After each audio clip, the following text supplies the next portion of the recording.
Dans l'atelier de Dan, les gars terminent de poser le capot de la voiture juste à temps pour l'arrivée du client. Oui, ça va? Salut, ça va? Ah, aujourd'hui, c'est le jour J. C'est la première fois que je vais l'essayer. Ben, j'ai embarqué dedans, là, mais pas pour dire que le moteur marchait puis tout, là, mais aujourd'hui, c'est le grand départ, si on peut dire, le grand départ pour ma retraite. Je me promenais souvent avec, là, mais virtuellement ou dans mes rêves, là, mais j'ai fait du millage pas mal avec déjà. Ben là, je commence à être nerveux pas mal, là, plus que l'heure de départ approche, là. On sent des petits papillons.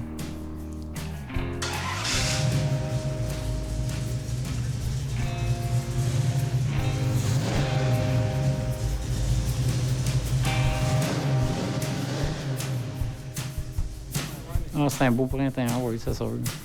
Ça sent le gaz, puis la vie est belle. Moi, ma passion, c'est ça. Je suis satisfait, le client est satisfait. Là, on repart avec un autre projet, puis ouais, c'est un autre cas. C'est ça que j'aime, moi. Recommencer à zéro, puis là, tu dis, tout est à faire, là. OK, go, let's go, on repart. Un beau trip. C'est le trip que j'avais quand j'étais petit cul, que je rêvais de faire. Mais là, c'est ça, là, c'est tangible. C'est ça qu'on fait, là.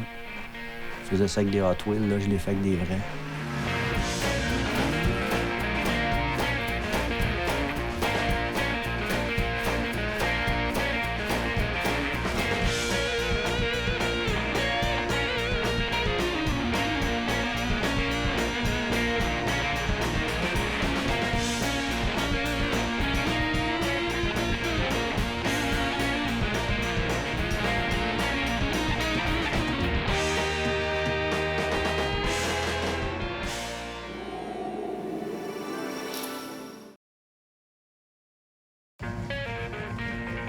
Cette semaine, Dan se paye une petite vacance aux États-Unis au volant de son hot rod, au risque d'y perdre quelques boulons.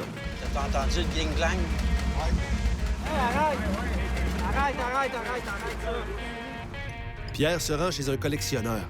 S'est acharné pendant 20 ans pour mettre la main sur la voiture qui a marqué son enfance. Moi, là, quand il a ouvert les portes de la grange, là, j'ai tombé à terre. Je suis parti à pleurer. Puis Fred et Ted relâchent la pression dans un de leurs fameux jeux de redis. Bienvenue au jeu de redis.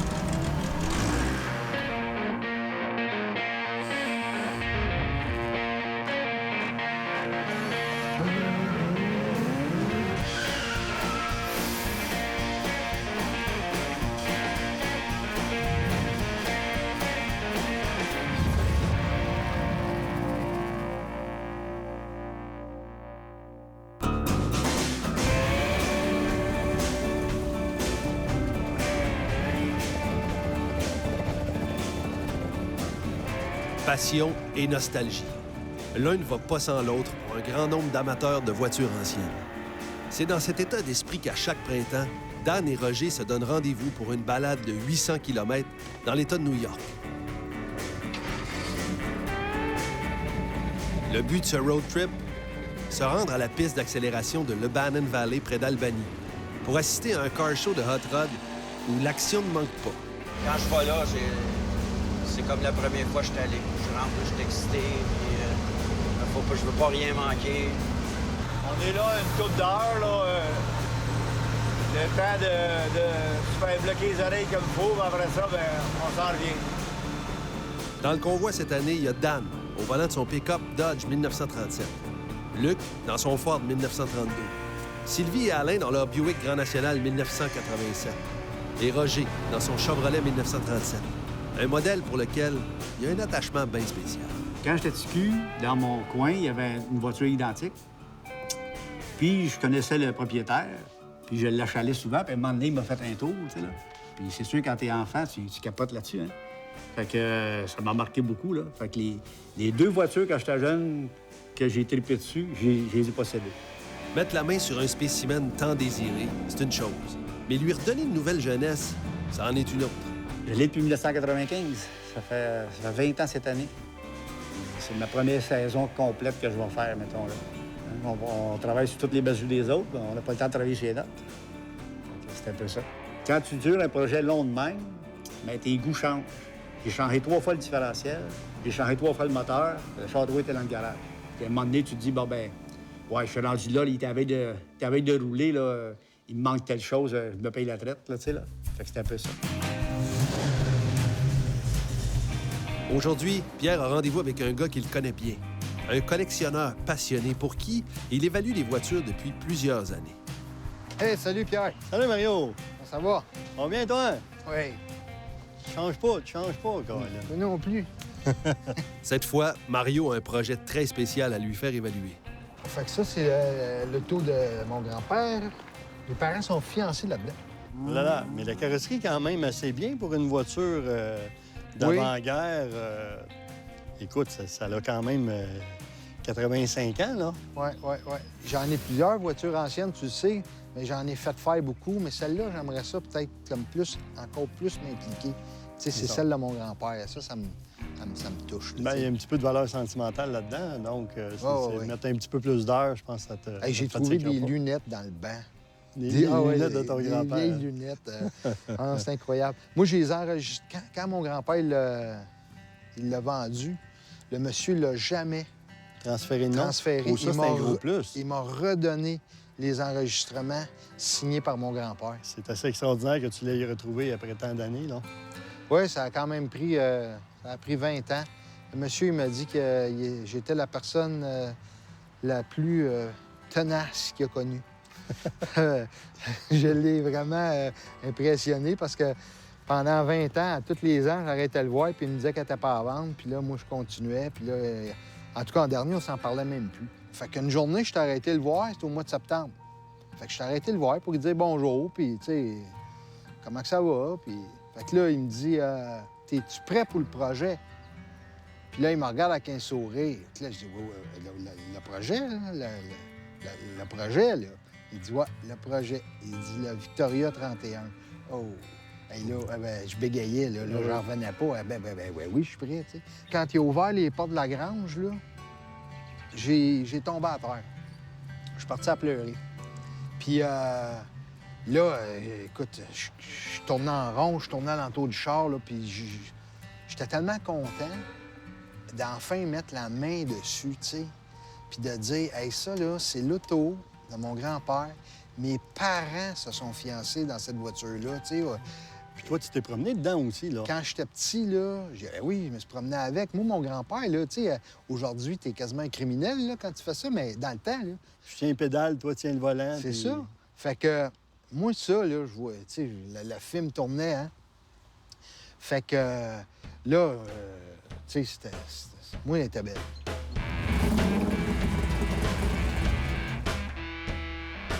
Le souci du détail et de la perfection, c'est la marque de commerce des artisans comme Fred. Pour s'assurer de la qualité du lettrage de son pick-up 51, Fred fait appel à un expert, un des meilleurs au Québec. Je fais affaire avec Pierre pour beaucoup de raisons. Déjà, le personnage en lui-même, que j'aime beaucoup, qui est devenu un ami à force de rencontres dans des shows d'auto. On s'est connus dans des shows d'auto, puis on a bien sympathisé. Puis le talent. Le lettrage à l'ancienne, comme les années 50, c'est beaucoup plus cool. Ça nous permet aussi beaucoup plus de design et puis de décor avec des petites erreurs que l'on veut. Le lettrage, Pierre est tombé dedans quand il était petit. J'ai été élevé à peu près à 1 000 d'une piste de stock car. OK? J'ai toujours eu une passion pour l'automobile. Puis j'allais voir les courses, puis je me suis découvert la passion pour le lettrage des voitures. Puis je me suis retrouvé à 10 ans plus excité d'aller voir les automobiles, pas pour le moteur, puis pour les roues, puis pour les pilotes, pour le lettrage. Fait que c'est là que la piqûre m'a pogné. Je savais déjà que je voulais devenir un lettreur à cet âge-là. Ça fait bientôt 30 ans que j'exerce ce métier-là, encore à la main. J'ai jamais accroché sur la méthode nouvelle des ordinateurs, fait que je me suis toujours trouvé une clientèle qui appréciait le travail traditionnel. C'est de la pratique. Il y a bien des gens qui disent « J'aimerais ça faire ton métier. » Mais écoute, n'importe qui peut le faire, à condition de mettre les années nécessaires. Pratiquer, l'étude. À chaque fois que je vois une enseigne qui a une vieille patine, je prends des photos dessus, puis je fais des tests aussi. Ça vient avec le temps. On fait des tests, puis on fait des essais et erreurs. Après 4 heures de route, Dan et sa gang arrivent enfin au Lebanon Valley Dragway. Le site accueille aujourd'hui la crème de la crème des hot rods et des voitures modifiées. Hey, check les chars. Aussitôt arrivé, Dan est comme un gamin dans un magasin de jouets. Ça, c'en est un beau 32 avec du beau vieux stock. Injection. Belle machine. Film le moteur, c'était beau, ça. Beau petit moulin. C'est ça, c'est tout fait au pinceau. Comme à la vieille école, là. Ça va avec l'époque du char, le style d'auto aussi. Côté hot rod, Dan a une véritable connaissance encyclopédique. Aucun détail ne lui échappe. Ça, c'est les années rondes, ça. Ça, c'est la transition. Tu regardes ceux-là, c'est carré. Ça, c'est 30, 32, 37. En 35, il y a eu la transition entre les modèles, les bodés carrés puis les formes arrondies. Lui, vois-tu, la grille en avant, il a triché. C'est une grille de 32. C'est pas supposé être la même grille. Lui, il a préféré une 32, justement. Tout le monde met des grilles de 32, c'est des belles grilles, c'est le beau devant. Lui, il a peut-être sa grille originale, on va aller voir pour le fun. Fait que tu vois, ça, c'est une grille de 30 originale. Tu regardes les autres, c'est 32. Lui, il n'a pas les lumières originales. Lui, il a ses lumières originales. Ça, c'est les lumières de 30. Ça, c'est pas les lumières de 30. Ils sont plus petites un peu. Tous des petits détails. Ça, c'est libre à celui qui construit le véhicule de mettre ces détails-là. En fait, on appelle ça le jeudi parce que ça commence le jeudi puis ça finit le vendredi.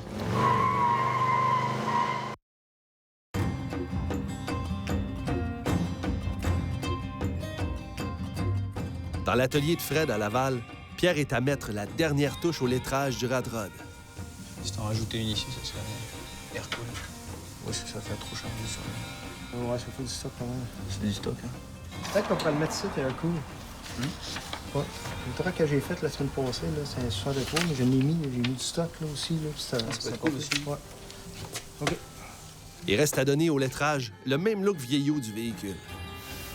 Là, je fais la patine pour que le lettrage soit usé, qui donne l'impression qu'il est là depuis longtemps, comme passer au travers du lettrage. Puis qui se confondent aussi avec le même fini que le fond. Là. Autrement dit, le rendre aussi mou que le camion, que le véhicule. Ici, comme on voit, la tôle est rough. Là. Fait que c'est important de faire ressortir ces imperfections-là, comme la rouille au travers du lettrage. Ouais, moi, ce qui me fait plaisir, c'est quand un client pense qu'il est convaincu que le lettrage était là. Ça, c'est le fun. Ma job a été faite dans ce temps-là. La journée avance et les gars de FNF n'ont plus la tête au lettrage. Déjà, les premiers chums arrivent pour leur petite fête du jeudi. Une sorte de happening hebdomadaire connu des habitués sous le nom de jeu de redis. En fait, on appelle ça le jeudi parce que ça commence le jeudi puis ça finit le vendredi. Il y a un début, mais la fin, on sait pas quand. Donc ça peut finir très, très, très tard le lendemain. Ça a commencé bêtement entre nous le soir, parce qu'à la base, on était vraiment tous les deux le soir. On buvait un coup, puis on faisait des voitures. T'entends, il y a un ou deux Puis trucs après, passer. ça a d'importance. Ça a pris vraiment beaucoup d'importance. On se retrouve à des fois une cinquantaine de personnes. Assez vite. Yeah. À l'extérieur, les amis commencent à arriver.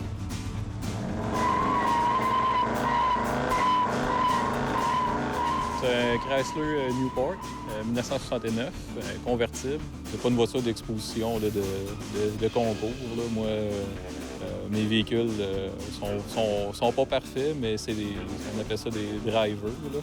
Comme je dis souvent, là, je suis nostalgique d'une époque que j'ai pas connue. L'évaluation du Ford Model A 1931, ayant appartenu au grand-père de Mario, pose un beau défi à Pierre. Moi, je vais procéder à faire l'évaluation et que je n'ai pas de livre sur la valeur sentimentale. Es-tu correct? Tu es capable de vivre avec ça? Ben oui, c'est sûr, là. Écoute bien... OK. Donc, il ne sera pas bien compliqué à évaluer. On va prendre des photos. Je vais faire le tour quand même. Et on va prendre le numéro de série du moteur. Successeur du célèbre Model T, le Ford Model A connaît également un grand succès auprès du public. De 1927 à 1931, Ford en produit près de 5 millions d'exemplaires. Équipé d'un moteur de 40 chevaux, son prix de vente varie entre 335 et 1400 $ selon le type de carrosserie. Je vais marquer voiture complète et moteur fonctionnel. OK. Par contre, la voiture nécessite une restauration complète. Et je vais rajouter, ce véhicule, ce Ford Victoria, démontre un très bon potentiel. c'est pas mal ça. On va prendre des photos de la voiture, OK? Puis le reste, ça va rester du travail de bureau. Okay. Le travail de bureau vient par après. Et c'est ça qui va compléter vraiment le travail d'évaluation, si on veut. Il faut faire des recherches. L'évaluation ne demeure pas une opinion personnelle. Ça doit être vraiment professionnel et ça doit impliquer plusieurs recherches pour être certain de la précision de la valeur. Je dirais entre 3 000 et 5 000 dans cette condition-là. Et c'est certain que pour établir une valeur marchande, il faut vraiment vérifier. La Lebanon Valley Dragway est surtout reconnue comme la mecque des pistes d'accélération dans le nord-est des États-Unis.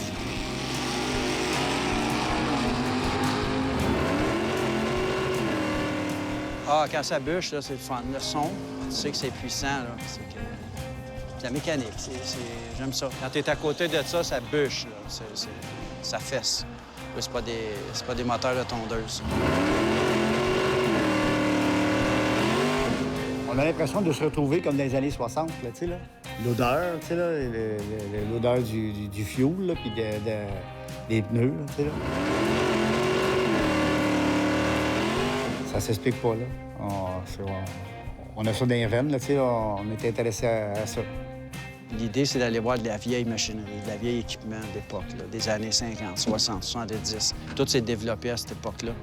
Fait que c'est le fun d'aller voir ce qui s'est fait dans ce temps-là, parce qu'aujourd'hui, c'est rendu modernisé au coton, là. C'est plus ce que c'était.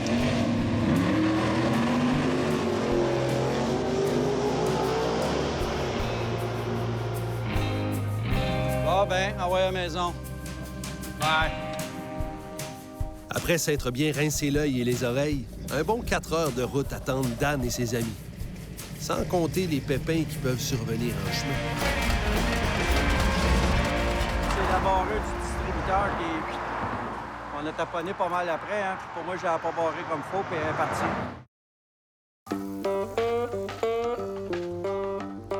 Pierre demeure impressionné par l'histoire du Ford 31 du grand-père de Mario et par son projet de restauration. Mais Mario a une autre surprise dans son garage pour lui. Hey, j'ai un beau deuxième en haut de ça, en part ça. Il y a des trésors cachés là, c'est certain. Hein? Ouais. Wow! OK. Un peu plus complet. Ouais, lui, il roule tout. Quand je l'ai acheté, moi, l'idée de départ, c'était... Démonter pour arranger l'auto de mon grand-père. C'est un crime de démonter cette voiture-là. Je peux pas faire ça. C'est sûr que l'autre, le cœur de ton grand-père est là, mais celle-là est d'origine. C'est une voiture non restaurée. 32... Si je comprends bien, là. Oui, elle a eu des petits accrochages, elle a eu des retouches, mais... Bien, c'est du vécu, là. Toutes les voitures d'avant-guerre, ils ont eu des accrochages, ils ont eu des retouches. Mais tu sais, c'est son intérieur, c'est son moteur. Hey, quand je l'ai eu, elle avait 32 000 milles. Hey, 1931.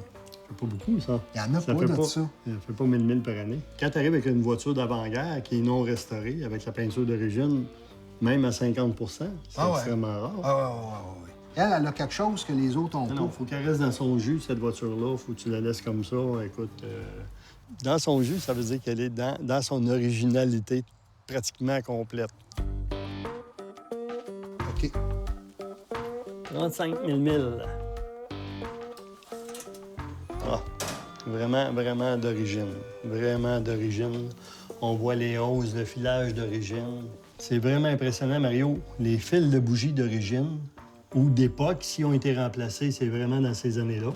Tout est d'origine, c'est vraiment impressionnant.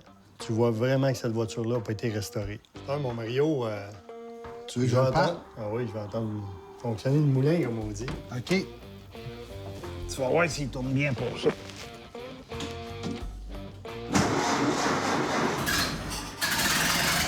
Wow! Vrai son, modèle A. Super! Coup de klaxon, Mario! Wow! Bon, ben toutes les options fonctionnent. C'est bon. Je dirais que cette voiture-là vaut entre 20 000 et 26 000 dans cette condition-là, compte tenu de l'originalité et le fait que c'est une Victoria.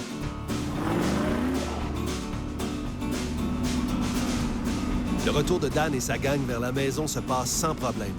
Quand soudainement, un bruit inusité attire son attention. T'as entendu le gling-glang? Ouais. T'as entendu quelque chose?